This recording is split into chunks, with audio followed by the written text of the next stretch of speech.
తగ్గించుకుంటూ ముందుకెళ్లాలనేది ప్రధాన ఆలోచన.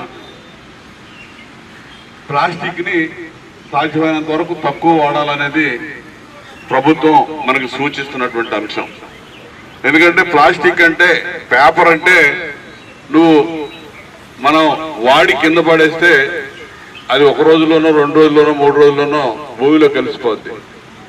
ప్లాస్టిక్ అనేది ఎన్ని రోజులైనా ఎన్ని సంవత్సరాలైనా కూడా ఆ వ్యర్థాలు ఆ ప్లాస్టిక్ అదే విధంగా ఉండిపోద్ది.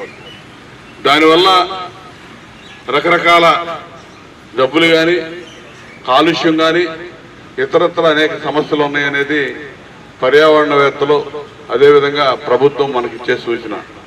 దీన్ని అమలు చేయాల్సిన అవసరం ఉంది, పాటించాల్సిన అవసరం ఉంది. అదేవిధంగా పర్యావరణాన్ని, పరిశుభ్రతని కాపాడుకోవాల్సిన బాధ్యత మన మీద ఉంది. ఈరోజు ఆంధ్రప్రదేశ్ రాష్ట్రం కానీ, భారతదేశంలో ఉన్నటువంటి కేంద్ర ప్రభుత్వం కానీ ప్రత్యేకమైనటువంటి కార్యక్రమాలు తీసుకొని మనలో చైతన్యవంతం చేసి ప్రజల్ని ముందుకు నడిపించడానికి అనేక కార్యక్రమాలు చేస్తా ఉన్నాం. ప్రతి నెల 3వ వారం ఈ సాసా కార్యక్రమంలో స్వయాన ముఖ్యమంత్రి చంద్రబాబు నాయుడు గారు ఏదో ప్రాంతంలో పాల్గొంటా ఉన్నాడు. ఈ రోజు శ్రీకాకుళం జిల్లాలో ఈ కార్యక్రమంలో ముఖ్యమంత్రి గారు పాల్గొంటున్నాడు.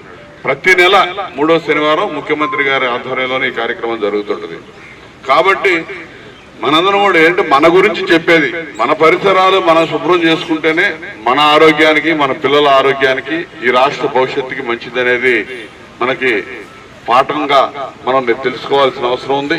పర్యావరణాన్ని పరిరక్షించుకోవాలంటే గ్రీనరీని, చెట్లు నాటాలి, చెట్లు పెంచాలి. వృక్షో రక్షతే రక్షిత అని, వాటిని రక్షిస్తే అవి మనకి మంచి ఆక్సిజన్ ఇచ్చి మనని రక్షిస్తాయి అనేది మరి నానుడి. కాబట్టి ఇవన్నీ పాటించాల్సిన అవసరం ఉంది ఖచ్చితంగా.